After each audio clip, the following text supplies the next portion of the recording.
Improved visibility stacking and so much more. Ian commenting on Reddit once again about add-on philosophy, changing it up a little bit maybe. We're also going to get into some of the statistics right now for the game and how it's doing, and a few other things. So let's just jump straight in. Improved visibility stacking for nameplates. That's right, Blizzard dropped a patch yesterday, or a little refresh of the beta servers, where they're trying to basically integrate the new nameplates in a better way. So the stacking of names, you know, when you got a bunch of mobs, so that way you can actually see what the hell's going on. They're trying to make some adjustments there so names aren't just stacking up and infinitely blocking each other from being seen by the player base. So there you go. That's the only real patch notes here. We had a couple changes to some dungeons as well. Not much else going on. But those things have been refreshed on the server, so you can go try the new nameplates. So speaking of add-ons and removal of add-ons, integration of add-ons, Ian took to, the place where people go to voice their opinions, to professionally talk about things, Reddit. That's right, he took to Reddit once again to make a post about their add-on philosophy and where they're going with this and why they still want you to be able to customize things and why they're asking add-on people to still make add-ons for this game. Let's look at what Ian said here. So, earlier today we pushed a client hotfix to beta to change the nameplate stacking / overlapping works, as we know it's been way off the mark. We'll make further changes as needed to based on playtesting and feedback in the beta updates. He also went on to say nameplates, unit frames, and raid frames are all seeing ongoing polishing.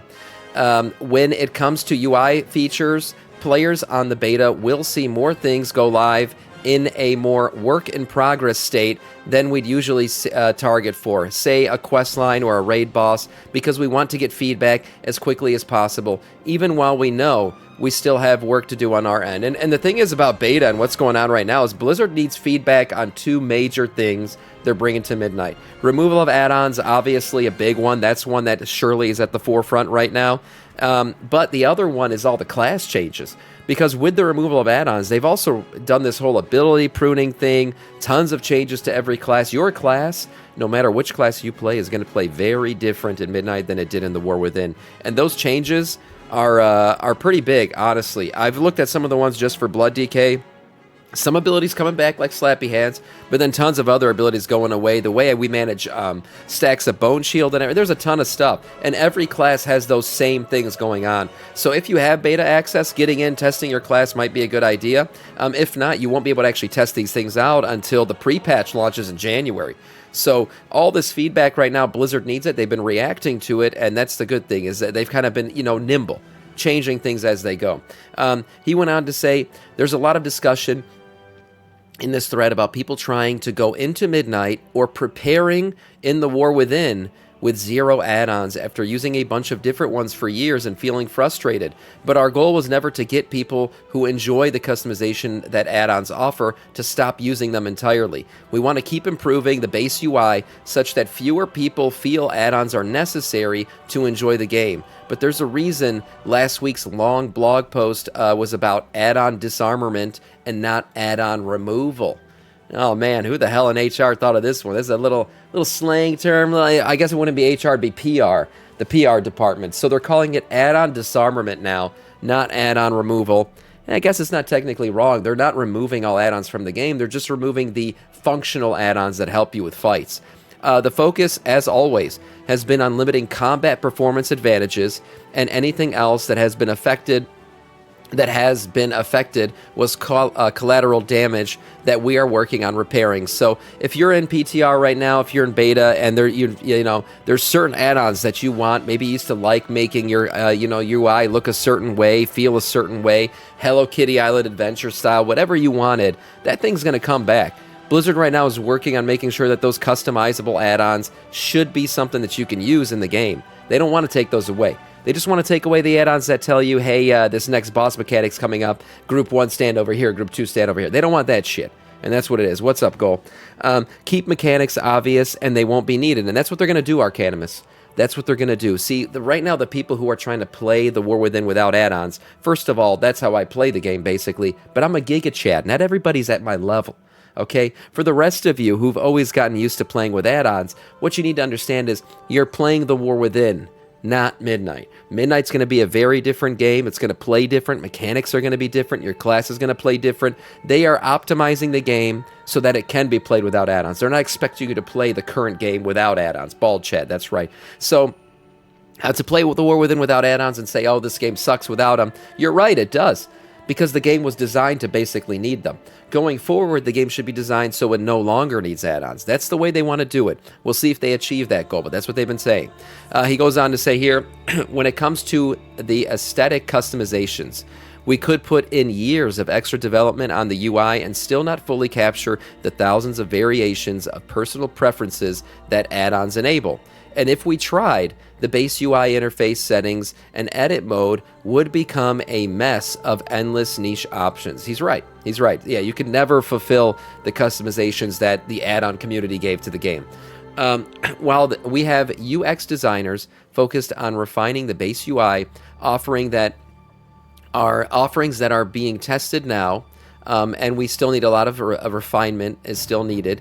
A major focus for the UI engineers, which isn't captured in the patch notes, is working with add-on developers to provide new functions and other support to help re-enable a wide range of cosmetic add-ons that touch unit frames, action bars, and more, so that they can still work in Midnight. If you think the default UI is ugly, or you prefer your secondary resources displayed in a certain way, that's entirely your prerogative. And we want there to be as many possible add-on options to allow you to change the size, shape, color, texture, flaccidity, and location of every element. As long as those changes are driven by real-time combat logic in Midnight and beyond, as long as they aren't driven by real-time combat logic. So again, it goes back to what I've been saying. Customizations to the way your UI looks, totally allowed. Customizations to the way your UI looks based on real-time combat mechanics, not allowed. That's how it goes. If it's helping you in combat, it's not allowed. If it's something aesthetically that helps you play the game, that's allowed. Okay? Helps you play the game in terms of aesthetically you like the way information is presented more, but actually presenting the information to you because it's pulling it out of the game and was never meant to be presented in the first place, that's not allowed. There's a fine line Blizzard's walking here. Obviously, they went too far in their first iteration, and they admit to that. And they're working on removing some of those limitations to allow for the customizing add-on community to come back and do their thing. Sam might actually have to look at his co-tank debuffs. He is fucked. I might. You're right. I might. But another thing is the way debuffs and all that shit currently work. Yes, there's some complications to it, and that's why we download add-ons to better present them to us, which will still be something you can do. See, like a debuff presentation thing should be something that I can still download, but something that tells me to disenchant or not disenchant, to pull aggro because this thing happened and this thing happened, that might not be a thing. Now, Blizzard did say they're working on that whole deadly boss mods add-in into the game. That thing should indicate when you should pull aggro, so that should still be a thing in the game. But for me to download an add-on separately to do that should not. So that's also a thing. They're integrating a lot of this stuff directly into the game, so you won't need an add-on anymore to do it. It is pulling a Sam. Yeah, well, you know what? It's at the end of the day, I still think this is the right direction for Blizzard to go with the game. I still think this is going to bring health to the game in the long term. Are we going to have growing pains? Most definitely. We will. But overall, I still think it's the right move. So I props on Blizzard for actually doing it, because I've always been an add-on hater. Moving on to some interesting stuff coming in Midnight. Have you ever wanted to display the heads of your enemies on your wall? Well, besides Anixia and stuff like that, we know this new praise system is bringing essentially a bounty system into Midnight, where you go around and you kill these rare enemies and stuff like that. Well, now we know the housing decor rewards that we'll be giving to you for completing the praise system, and it will be this like holographic image of the enemies that you have gone around and killed. Pretty cool. So you can essentially build yourself out a shelf of enemies that you have run around and killed. Kind of cool. I would love to see something like this for PvP integrated into the game. I'm not a PvP enjoyer. I'm not a PvP Andy. But I do feel for the PvPers with the PPs running around that, you know, they just don't get any attention. I feel bad for them sometimes. So I think some kind of like showing off all the enemies you've killed, I don't know, maybe like a live counter, a body counter of Alliance or Horde soldiers you've killed would be kind of cool. But this is a cool start.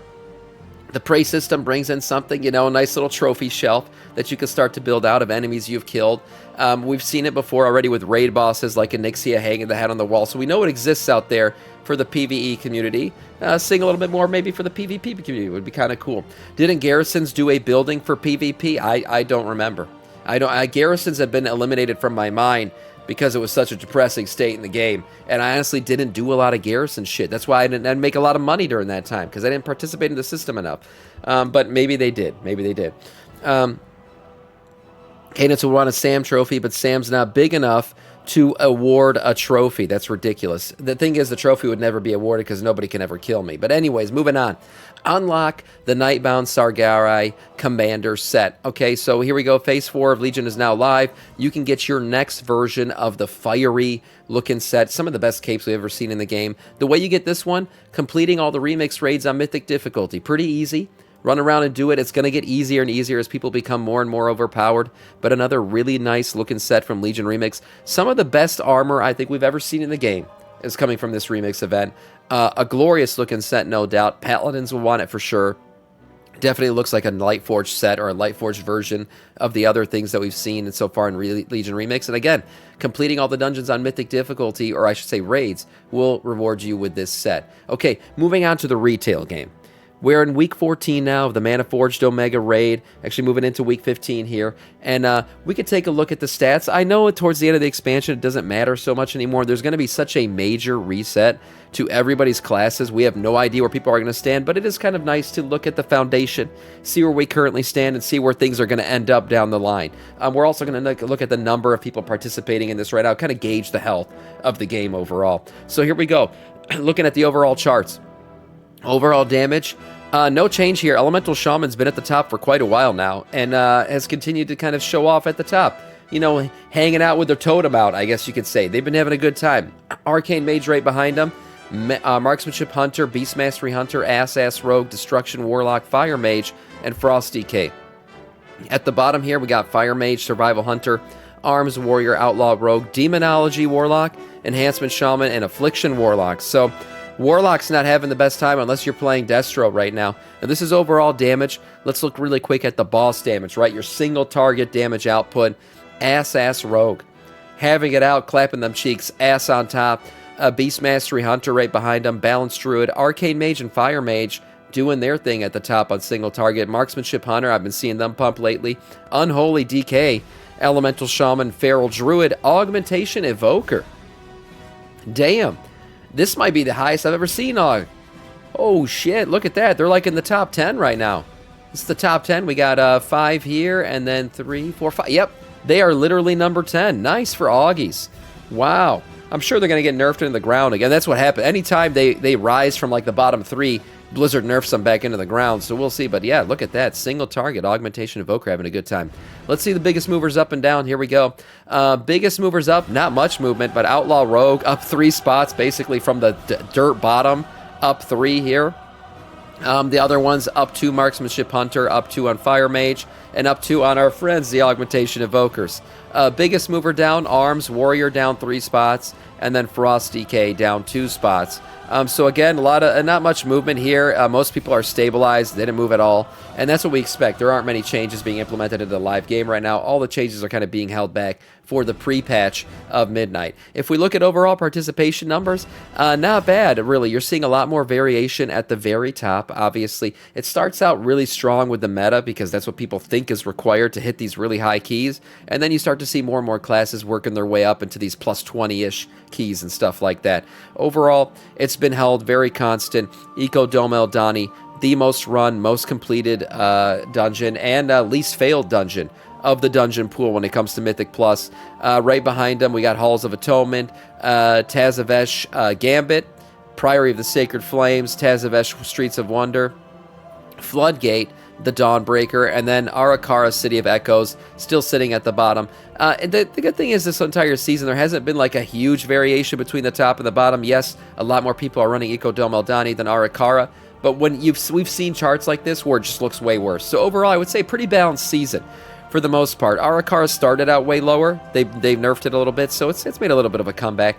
The most run keys right now, +10s and +12s. No surprise. You got the Vault happening, and you also got people trying to go for that 3K IO still at the very end of the expansion here to get their final numbers in. Now, obviously, we're in week 14 now. We're in week 15, actually. This is week 14.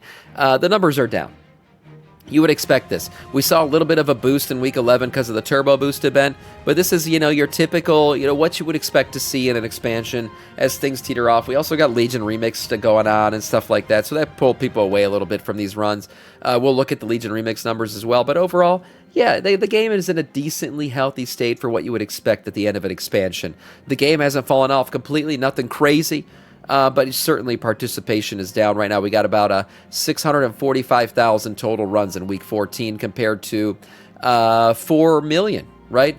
Is that 4 million? Yeah, 4 million runs in the first week. So yeah, things have fallen off a little bit, but that's expected.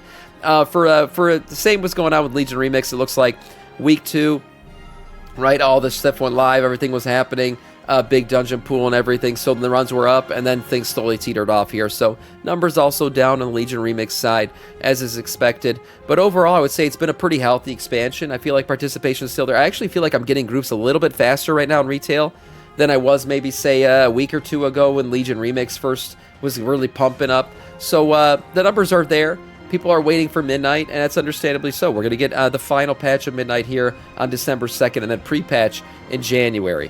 Speaking of November, right? I haven't talked a lot about it. Well, it's Black Friday's coming up. If you know that, if you live in the Western world, and you're, in that shopper society where people are just consuming constantly, well, you can consume a little bit on Battle.net. We got Battle.net sales going live for Black Friday. Bunch of paid offers here for Diablo, 67% off, a bunch of shit, 33% off for Diablo. For Warcraft specifically, we have Warcraft Battle Chest 50% off, Warcraft 3 Reforged up to 50% off, Warcraft 2 Battle.net Edition 50% off, Warcraft 2 Remastered 50% off, Warcraft 1 Orcs and Humans and Warcraft 1 Remastered, both of those are up to 50% off as well.